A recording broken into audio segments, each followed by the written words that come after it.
প্রিয় বন্ধুরা, আসসালামু আলাইকুম। আমি এই মুহূর্তে আছি লক্ষ্মীপুরে। আপনারা দেখতে পাচ্ছেন লক্ষ্মীপুরে পানির অবস্থা, কি পরিমাণে পানি ঢুকছে। এবং দেখুন, এখানে চাঁদপুর থেকে আমার একদল ভাই আসছে, তারা ত্রাণ নিয়ে আসছে, কিন্তু নৌকার জন্য তারা ত্রাণ বিলাইতে পারতেছে না। আপনি দেখতে পাচ্ছেন ওইদিকে কিন্তু যাওয়া সম্ভব না, এত পরিমাণে পানি। এবং এইখানে দেখুন যেভাবে পানি ঢুকছে, আমি যদি আপনাদেরকে দেখাই, আহা, এখানকার বাড়িঘর, আল্লাহ তুমি মানুষকে হেফাজত করো, তুমি তোমার বান্দারে হেফাজত করো।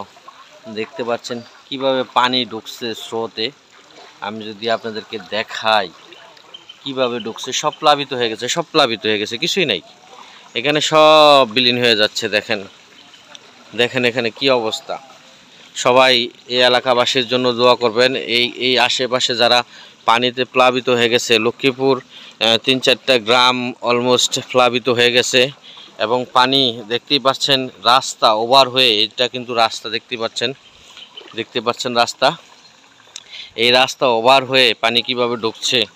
এবং মোটামুটি আমার হাঁপারও পানি হয়ে গেছে, আপনারা দেখতে পাচ্ছেন। দেখুন কি অবস্থা, মানুষের যে কি দুর্ভোগ। তবে সবচেয়ে দুঃখের বিষয় হলো এখানে এখনও পর্যাপ্ত পরিমাণে ত্রাণ পৌঁছায়নি। এবং এখন পর্যন্ত এখানে কোনো নৌকার সহযোগিতা নেই, নৌকার জন্য তারা ত্রাণ বিলাতে পারছে না। যদিও কিছু সংখ্যক লোক এই যে দেখতে পাচ্ছেন তারা ত্রাণ নিয়ে আসছে, কিন্তু নৌকার জন্য ত্রাণ তারা, যারা দুর্যোগের শিকার এবং এই পানিতে আটকা পড়ে আছেন, তাদের কাছে ত্রাণ পৌঁছাচ্ছে না। প্লিজ কেউ যদি পারেন, যারা, আমি দেখছি কালকে ফেনীতে গিয়ে, ফেনীতে অজস্র লোক ঢুকছেন ত্রাণ নিয়ে, নৌকা নিয়ে, প্রয়োজন নাই, তারপরও আপনারা ওই দিকে ঢুকছেন, কিন্তু এই দিকের অবস্থা আপনারা কেউই জানেন না এবং খবরও রাখছেন না। এই দিকের অবস্থা আরও ভয়াবহ হচ্ছে। আমি যদি দেখাই, আপনারা দেখতেই পাচ্ছেন এখানের অবস্থাটা কি, এবং খুবই ভয়াবহ অবস্থা। আপনারা যারা ফেনীতে এখনও ঢোকার চিন্তা ভাবনা করতেছেন, ফেনীতে প্রয়োজন নাই, আমরা কালকে ফেনী থেকে চলে আসছি, কারণ ফেনীতে পানি অলমোস্ট শুকিয়ে যাওয়ার পথে আছে, কিছু কিছু জায়গায় জলাবদ্ধতা আছে। কিন্তু এখন বর্তমানে অবস্থা খারাপ হলো লক্ষ্মীপুরে, নোয়াখালীতে। আপনারা এদিকে পর্যাপ্ত ত্রাণ ঢুকছে না এবং নৌকা ঢুকছে না, এদিকে পর্যাপ্ত পরিমাণে ত্রাণ এবং নৌকার প্রয়োজন। প্লিজ সবাই এগিয়ে আসুন লক্ষ্মীপুর এবং হলো নোয়াখালীর দিকে, কারণ এদিকে একটু দুর্গম ভিতরের দিকে, সেজন্য কেউ আসছে না, একটু সময় লাগে। কিন্তু ওইখানে গন্তব্য খুব কাছাকাছি হওয়াতে আপনারা সবাই ওইখানে ত্রাণ নিয়ে ঢুকছেন। কিন্তু এইদিকে যে ভিতরের দিকে, মফস্বলের দিকে যারা আছে, তারা যে কতটুকু দুর্ভোগের ভিতরে আছে, এটা আপনারা আসলে কেউ দেখছেন না। আসলে যেখানে ত্রাণের খুব প্রয়োজন সেখানে কেউ আসছেন না। প্লিজ আপনারা যারা আজকে এবং আগামীকালকে এর ভিতরে আসতে চাচ্ছেন, আপনারা অবশ্যই নোয়াখালী এবং লক্ষ্মীপুরে ঢোকেন, কারণ লক্ষ্মীপুরের বাসিন্দাদের দেখুন, এই ভদ্রলোক সাক্ষ্য দিছে তার বাসা যাওয়ার জন্য, কিন্তু সাক্ষ্যও ডুবে গেছে। কি ভয়াবহ অবস্থা, তার বাড়ির অবস্থা দেখুন। শুধু তার না, এই এলাকায় যতগুলো বাড়িঘর আছে, আমি যদি আপনাদেরকে ঘুরে ঘুরে দেখাই, সবগুলো বাড়িঘরেই পানি নিয়েছে মোটামুটি। আপনারা প্লিজ লক্ষ্মীপুর, নোয়াখালী এইসব এলাকাতে আপনারা, এইসব থানাগুলোতে আপনারা আসেন। এগুলোতে মানুষ পানি বন্ধ হয়ে এবং আশ্রয়কেন্দ্র কিছু আছে এবং অনেকে জলাবদ্ধ হয়ে আটকে আছে, তাদেরকে উদ্ধার কার্যক্রম চালাতে হবে। প্লিজ আপনারা নৌকা নিয়ে এবং পর্যাপ্ত পরিমাণ ত্রাণ এবং কাপড় চোপড় নিয়ে আপনারা এইদিকে মুভ করেন। কালকে আমি ফেনীতে পর্যাপ্ত যারা ত্রাণ নিয়ে আসে, পর্যাপ্ত লোক দেখছি। আসলে ফেনীতে এত লোক যে আপনারা বসে আছেন, অথচ এইখানকার মানুষের খবর আপনারা নিচ্ছেন না।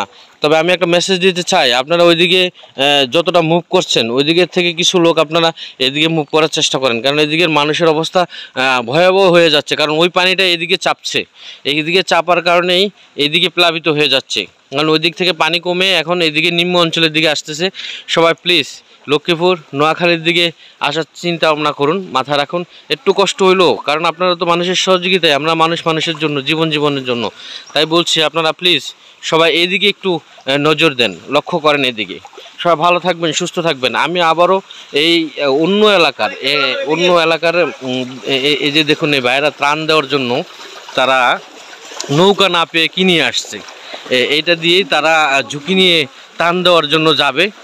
তারা চাঁদপুর থেকে আসছে ত্রাণ দেওয়ার জন্য। দেখতেই পাচ্ছেন অনেকক্ষণ যাবত তারা এসে দাঁড়িয়ে আছে, তারা ত্রাণ দিতে পারছে না। তারা অবশেষে অনেক নৌকা খোঁজাখুঁজির পরে না পেয়ে তারা দেখতে পাচ্ছেন যে টায়ার যে ফুলিয়ে যে ইয়ে বানানো হয় আপনার লাইফ সেফটি বানানো হয়, সেই লাইফ সেফটি নিয়েই তারা ত্রাণ দেওয়ার একটা প্রস্তুতি নিচ্ছে। তারা দেখুন কত দূর থেকে আসছে। এই এলাকার একজন লোক, আশেপাশে একজন রেস্কিউ টিমের লোকও দেখা যাচ্ছে, দেখতে পাচ্ছেন। এই এলাকার কিন্তু কোনো লোক সহযোগিতা করছে না, কারণ যে যার জীবন নিয়ে ছোটাছুটি করতেছে, সহযোগিতা কিভাবে করবে? এদিকে ক্রমেই দেখেন, আমি মাত্র গেছি, এখনই পানি ক্রমেই বেড়ে চলছে। আর পানির স্রোত দেখেই তো বুঝতে পারতেছেন আসলে অবস্থাটা কি। তো সবাই ভিডিওটি শেয়ার করে দিবেন। এবং এখানে এখনও লক্ষ্মীপুর নোয়াখালীতে যেসব এলাকায় পানি এখনও প্রবেশ করে নাই, তাদেরকে সতর্ক হওয়ার জন্য তারা দ্রুত যাতে আশ্রয় কেন্দ্রে আশ্রয় নেয়, সেই জন্য আপনারা এই মেসেজটি, আমার ভিডিওটি শেয়ার করে দিবেন। এবং শেয়ারের মাধ্যমে অনেকে ত্রাণ দেওয়ার জন্য আসবে। অনেকে লোক ফেনীর দিকে ঢুকতেছে, কারণ ফেনী খুব ঢাকা থেকে কাছাকাছি, কুমিল্লা হয়ে। তো ফেনীতে যারা ঢুকতেছে, আসলে ফেনীতে ঢুকলেই হবে না, এইদিকে খুব ভয়াবহ অবস্থা। ফেনীতে এখন মোটামুটি স্বাভাবিকের দিকে যাচ্ছে, কিন্তু এদিকে ফেনীর যে পানি, এই পানিগুলো নিম্ন অঞ্চল হয়ে এদিকে ঢুকে এদিকের মানুষের অবস্থা খুবই ভয়াবহ। প্লিজ সবাই একটু লক্ষ্মীপুর এবং নোয়াখালীর দিকে আসুন। সবাই ভালো থাকবেন, সুস্থ থাকবেন। আমি আবারও অন্য কোনো এলাকায় ঢুকে আমি আপনাদেরকে ওইখানকার মেসেজটা দিব। আল্লাহ হাফেজ।